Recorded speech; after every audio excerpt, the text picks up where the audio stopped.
بسم الله الرحمن الرحيم. السلام عليكم. الحمد لله والصلاة والسلام على رسول الله.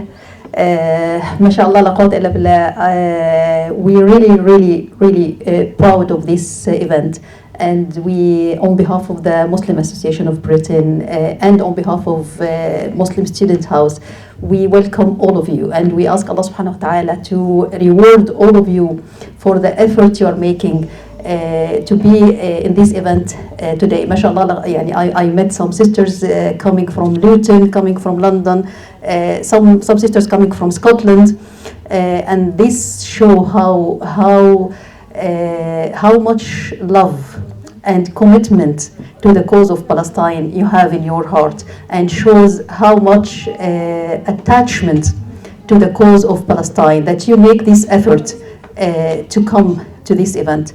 And I would like to convey a very special thanks for Strive UK and all the sisters in Strive UK for initiating and organizing this event. May Allah subhanahu wa ta'ala reward them, and we ask Allah subhanahu wa ta'ala to make these minutes we are spending together here in our scale of rewards. Inshallah, we will find these minutes, and Allah subhanahu wa ta'ala, this will be witness in front of Allah subhanahu wa ta'ala that we didn't stay silent. We tried as much as we can. We tried everything we can to do something to help our brothers and sisters. So inshallah, today we'll have some reflections about what's happening in Gaza. Definitely each one of us have a very heavy heart these days, while we are, as our sister mentioned, it's now more than 140 days, and every day we watch the killing, the loss of our brothers and sisters and children every day. And maybe at the beginning of these events, none of us would have expected that it will last that long. None of us would have expected that Palestinian brothers and sisters will be steadfast and will go through this and still be on their cause and in their land. No one had expected that the level of cruelty will reach this level, and the level of resilience will reach this level. And now when we are, subhanAllah, approaching Ramadan, we are only 2 weeks away from Ramadan, and none of us can enjoy the feeling of Ramadan and the happiness of approaching Ramadan, while we know that our brothers and sisters have lost everything. They are in tents, and some of them cannot even afford a tent. There are many families are still in the streets after their houses have been demolished and after they have been displaced from North Gaza and then to the middle area of the Gaza, and then now they are all of them pushed to a very narrow area in Rafah, and all of them are, after they have been in their houses and in their jobs and have their dreams for their careers and for their children, most of them are now in tents with very little means of living. And nowadays we are going through what is very painful for us when we know that some children are dying from hunger. Can we imagine? I was just thinking, can we imagine how little amount of calories was needed to save these children? How many calories was needed to save these children? How painful was it for a child to go through hunger for days? They will not die from hunger unless they have been for days and days in pain and in suffering. Can we imagine how much food wasted? I will not say in the world, I will not say in our country, I will say in our houses, in our day-to-day life. Can we think how these calories would have saved a life of a small child? So we are witnessing something we have never been through before. These days have taught us so many lessons have been subhanAllah. Allah subhanahu wa ta'ala gave us these lessons, gave us this test. And it is a test not only for them, it's a test for every one of us. to judge ourselves and to test our morals and our humanity. What, after all of this, what makes things a little bit easier for ourselves to go through? Two things. One of them is to always remember this ayah. Remember that Allah subhanahu wa ta'ala says in Surah Ibrahim, وَلَا تَحْسَبَنَّ اللَّهَ غَافِلًا عَمَّا يَعْمَلُ الظَّالِمُونَ إِنَّمَا يُؤَخِّرُهُمْ لِيَوْمٍ تَشْخَصُ فِيهِ الْأَبْصَارُ. Do not, never think that Allah subhanahu wa ta'ala is unaware of what the wrongdoers are doing. So whenever we have this feeling, whenever we have this suffering in our heart, it's always comforting to remember that don't imagine that Allah subhanahu wa ta'ala is not witnessing this. Don't imagine that it's not happening according to a plan from Allah subhanahu wa ta'ala. It's painful. It's sometimes stopping us from even living our normal life. We cannot live our normal life. We cannot look at our children. We cannot feel even the happiness of Ramadan. How can we enjoy iftar in Ramadan and we know that our brothers and sisters are in the streets, have no food for iftar or for suhoor? But when we remember that all of this is happening under the eyes of Allah subhanahu wa ta'ala, the merciful, the Hakim, the wise, the all-knowing. So yes, it's hard, but it's for a plan that Allah subhanahu wa ta'ala knows. And this sacrifice will not go just like this. And this blood are not water. And this will be a price for something Allah subhanahu wa ta'ala is planning for. This will be a price for a victory. But it's difficult for us to feel it and to see it. And the second thing that it makes it easy for us to remember that this is not the first time in history. Maybe we haven't witnessed this in our life, but it happened before. If you have read that at certain times when there have been crusade campaigns against Muslim countries, the Al-Quds, Jerusalem, has been invaded, and thousands of Muslims, some historians say that every single person in the city, in Al-Quds, have been killed. And this was years and years ago.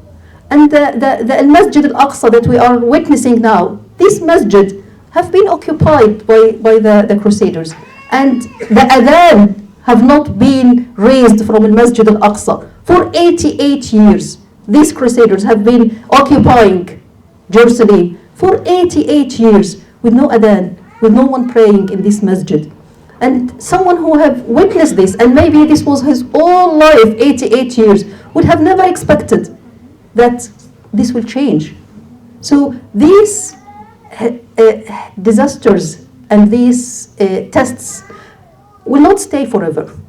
But as the Prophet ﷺ say, وَلَكِنَّكُمْ تَسْتَعْجِلُونَ. You want a rapid victory. You want a quick victory. You want to see the victory. But everything goes according to plan from Allah subhanahu wa ta'ala. So these two things important for us to start with. Next one. This is what we are talking about today. Two things. The resilience in Gaza. How did they have this resilience? Where did they get this resilience from? How can we witness a mother carrying, I wouldn't say carrying her dead baby. She is carrying parts of her child. This is all what she can find. And trying to find a place to bury them. And at the end she says, Alhamdulillah. How can we find this sakina, this tranquility in these people? And to understand this, even wallahi, sometimes even non-Muslim are asking, where did they get this resilience from? And they have two ways of resilience, two sources for their resilience. One of them is their resilience to their religion, and one of them is their resilience and their attachment and their yaqeen. In their yaqeen means their belief in their rights to their land. they never gave up this. They never gave up these two. And it's very important to know that why we are different, why we look at them and say, how can they do this? Because we look to the world around us through a different glasses, a different scope. We see things, you know, when I have my glasses and I see through this, I cannot see outside it.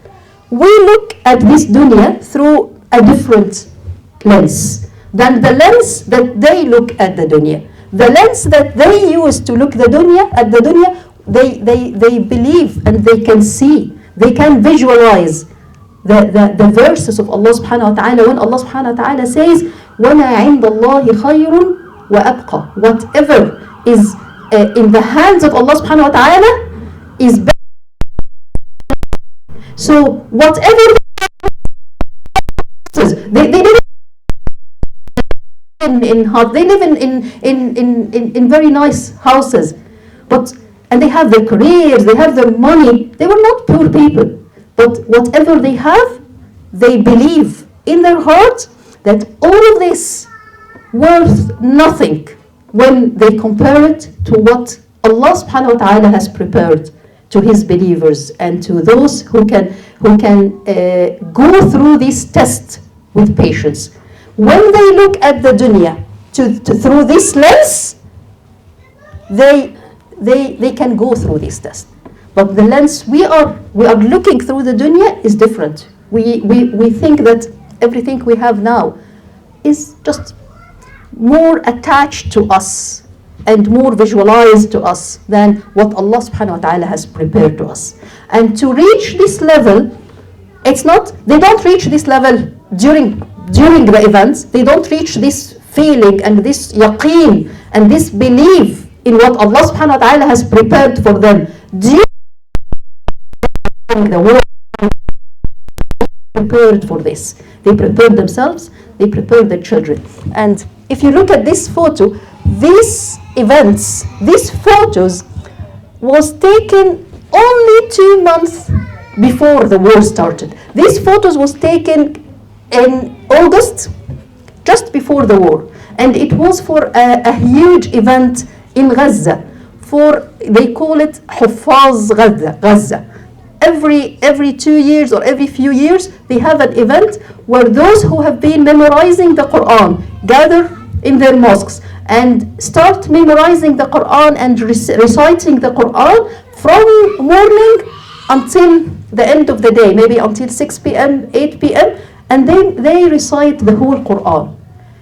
Children, women, old people, girls, everyone, they are involved. In this event, I was just reading about this event maybe few months before the war, and I was just surprised. How can a small girl, 6 or 7 or 8 years, stay in the masjid from 8 a.m. until 8 p.m. and recite the whole Quran? 1,500 Gazans person have been finishing this Quran. So and it's very important to know that memorizing the Quran it doesn't mean that we just recite the Quran. It means we live the Quran. We live the meaning of the Quran. For them to be able to bring these ayat, bring the words of Allah subhanahu wa ta'ala into the it doesn't mean that they have just recited the Quran, just read the Quran. No, the Quran was living with them. They understand it, they live it.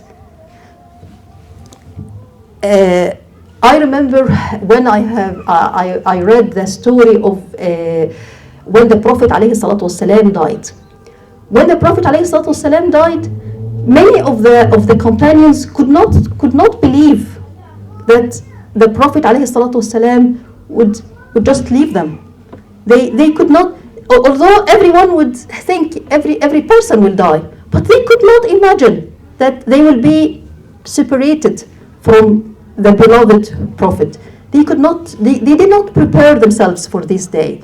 And even the very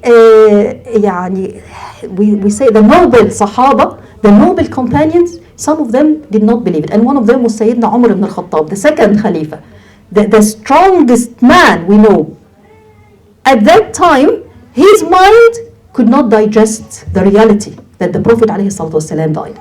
And Sayyidina Abu Bakr, when he came, when he find everyone cannot believe that the Prophet died, Sayyidina Umar was just saying, whoever say Muhammad ﷺ died, I will kill him. No one say Muhammad died. He did not die. He went to meet Allah subhanahu wa ta'ala like Sayyidina Musa, and he will come back. And if I see any one of you say that he died, I will kill them.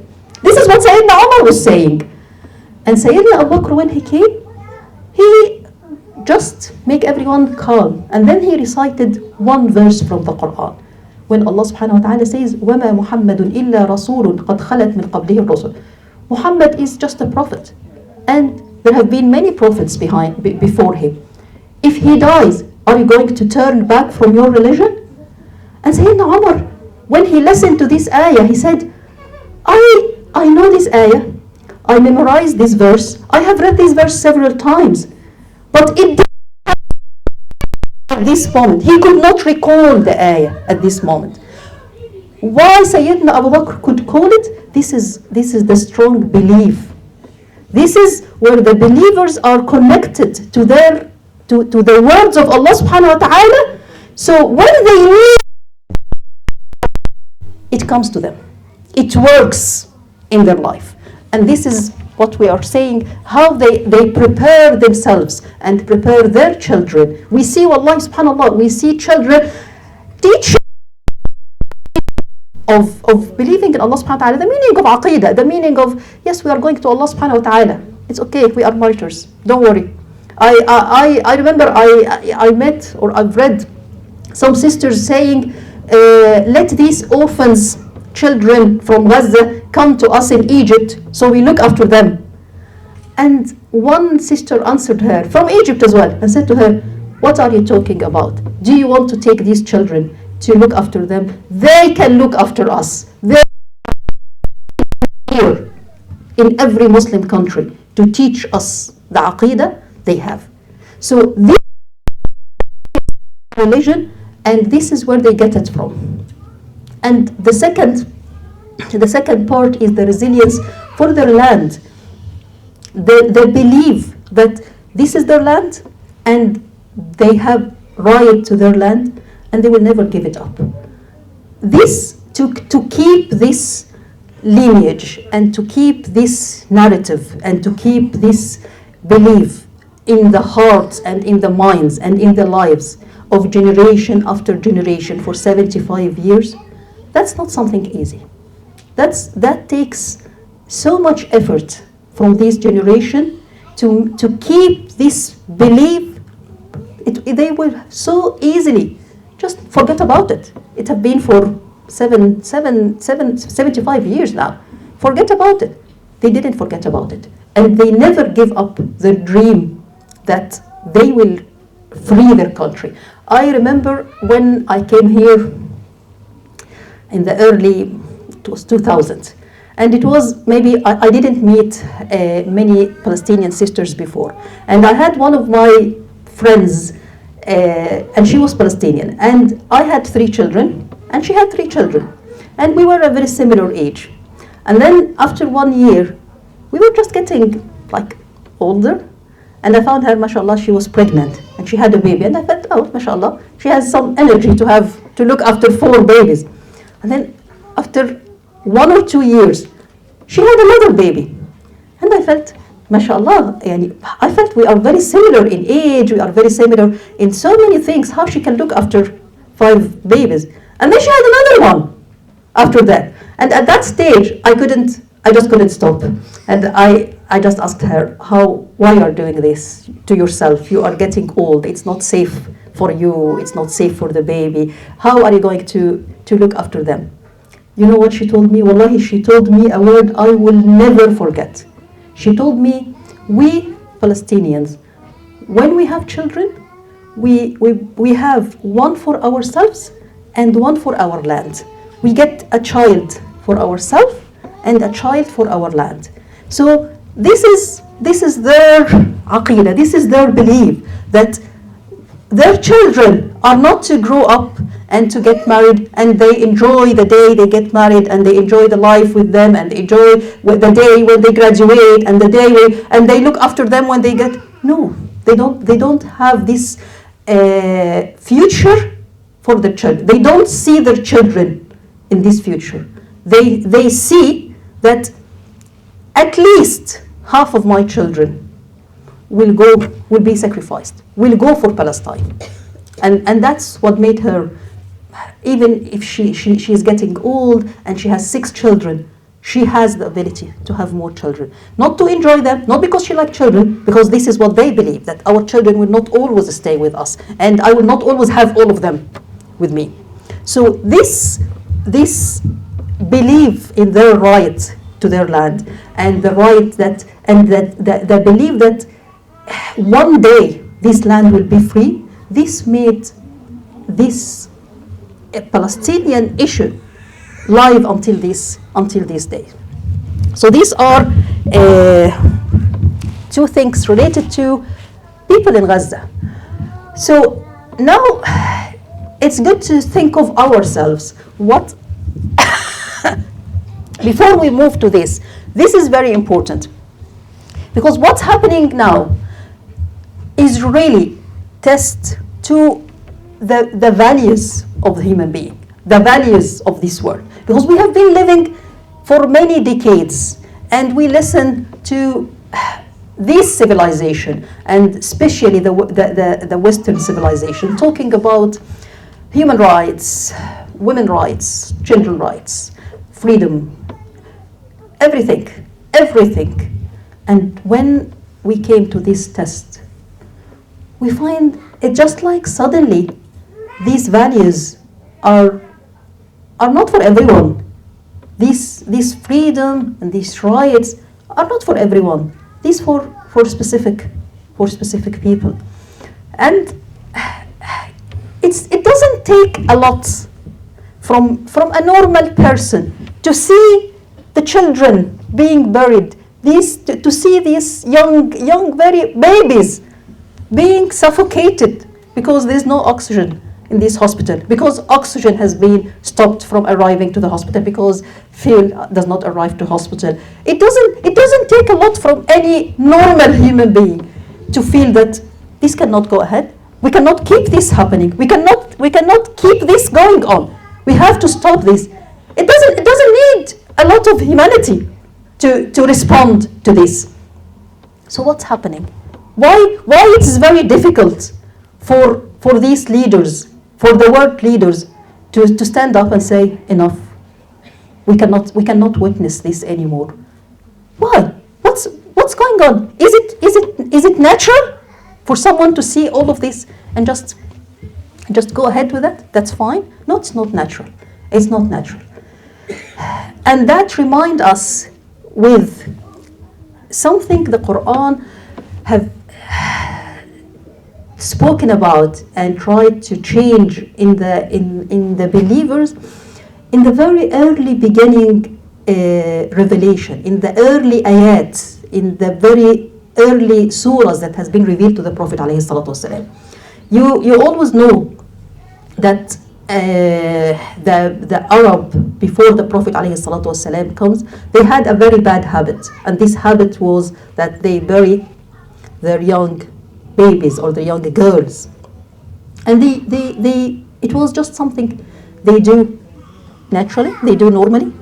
And there is an ayah. Can you go for the next ayah? I'm not sure if this is the next slide or no. Can you move for the next one? Yes. So this ayah in Surah An-Nahl, Allah subhanahu wa ta'ala tell us that these people of Mecca at that time, whenever someone is informed that he had a baby girl, his face just go black from the feeling of this is very humiliating. This is very shameful to have a girl. And then what next? The next ayah is Allah subhanahu wa ta'ala says, Allah is describing them for us. He is hiding from everyone around him. Yatawara. He's trying to hide. because he got a girl. And then he thinks, should he keep this girl and carry on and take the shame of having a girl, or يدسه في التراب, just get rid of this. And then Allah subhanahu wa ta'ala ended the ayah with the words, سَاءَ مَا يَحْكُمُونَ. It's evil what they decide, what they agree for. And the Mufassirin, when they look to this ayah, they say, why Allah subhanahu wa ta'ala take it in a plural? سَاءَ مَا يَحْكُمُونَ. All of them, they agreed for this. Allah subhanahu wa ta'ala was talking about one person. So why Allah give it like all of them? And the Mufassirin says a very nice thing, that they all together agreed to normalize something that should not be normalized. They accepted it because it became very normal in a society. Not to take a small baby, your own child, your own, just the one that you should love and should protect and should. This is not normal. This is against the normal fitrah. How they normalize it again in this society to the degree that no one would stand up and say, what you're doing? Why you're doing this with your babies? So that's why Allah subhanahu wa ta'ala say it's evil what they all decide, what they all agree for. And it's very astonishing. I have read about this, what is the culture behind this idea of burying girls. And usually the scholars of sociology, they say behind every culture there is something very deep inside us, which they call it like assumption, a very deep assumption. No one knows, even himself he doesn't know about it. And there is like a value, we pretend that this is behind the action I'm doing. So at that time, when you read their poems and their poetry, they say, why we bury our girls? Because we love them so much. If you read the poetry from this era, they say, we love them so much to the extent that we cannot bear the pain of maybe someone will attack her, she may be like kidnapped. So because we want to protect her from the pain she may go through, this is from how much we love our girls. When you dig deep inside them, you will understand very easily that definitely this is not love. Love will never do this, because they don't bury their boys, and their boys can go through hardship in life as well. What behind this is they have a fear for their own honor if someone attacked their girl, and because they protect their honor, they are willing to sacrifice and to get rid of their girls. But they never say that. What they say is, oh, we love them so much. And some of them would say like a very long poem, how much I love my girl, and that's why I'm going to get rid of her. This is exactly what we see in these days. People are trying to raise values for why they are living this genocide happening. Oh, because there are this what happened was something we cannot go through again. So we have to stop this brutality that happens in certain time. Because this country is a democratic country, and because Israel is a democratic country, it has the right to defend itself, and that's why we have to live and we have to accept these images. That's the values that they are telling us. Is that right? Whenever anyone asks them, how can you see, even try to vote for ceasefire, say, oh, because they have the right to defend themselves. You know what happened. And this is the value that they raise. But definitely, there are much deeper problems in their morals that allow this happen. But they don't say it, and even they don't feel it. It's not only they don't say it, they don't understand themselves. There are so much deeper things.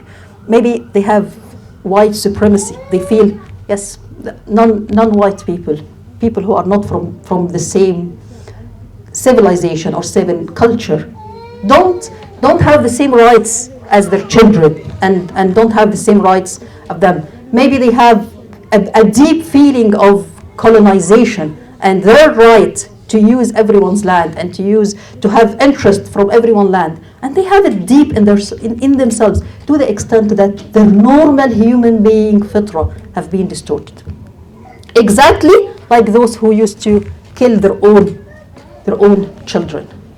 And because this is a test for the humanity, we now need to ask ourselves, what's our role and how to protect ourselves, because we are part of these societies and we can easily slip into this road. So for ourselves, how to keep our own resilience, the first thing is to make sure that we don't ever get used for what's happening.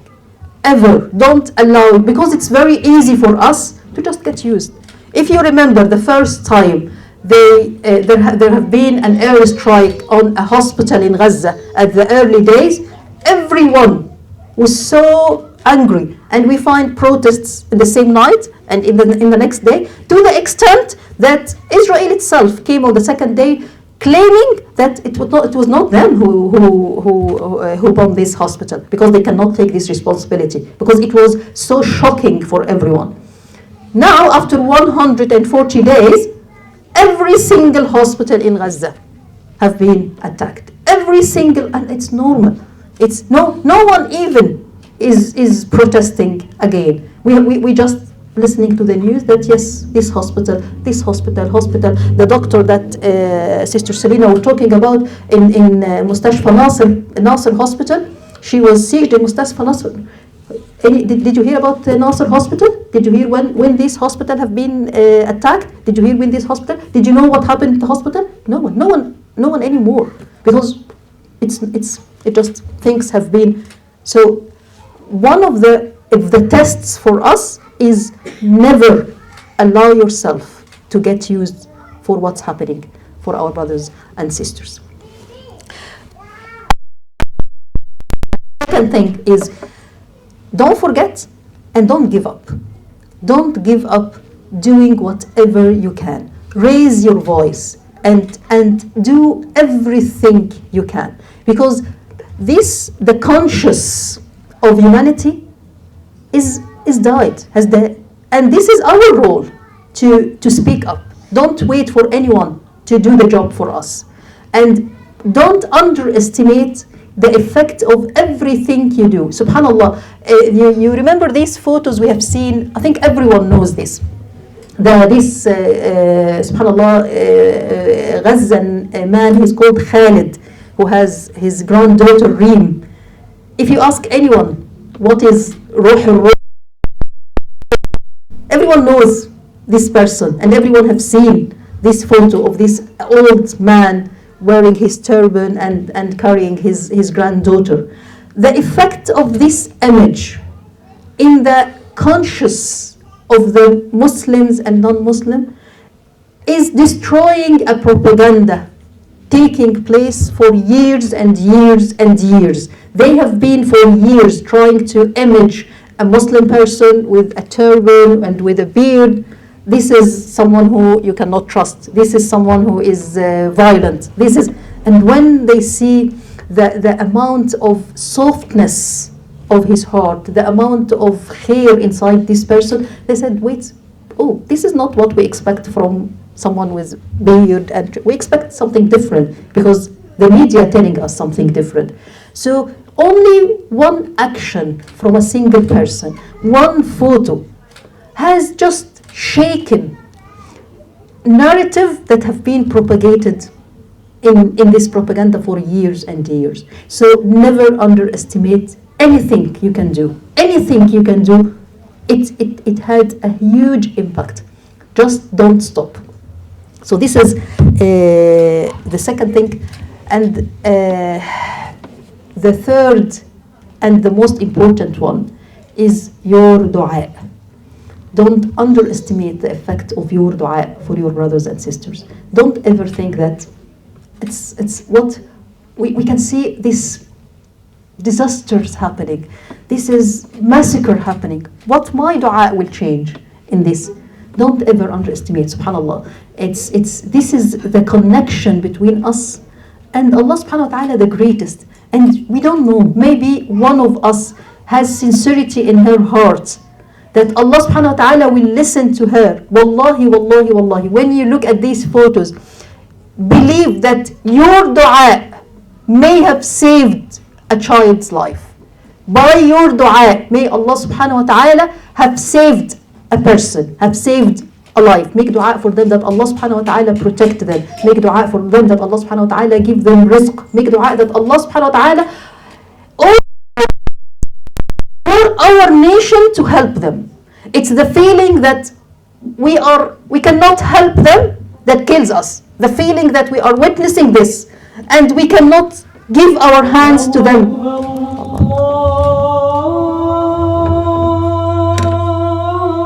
So to finish, inshallah, so we give you some time to prepare for the prayer, to summarize and to finish what is our role and how we practice our own resilience.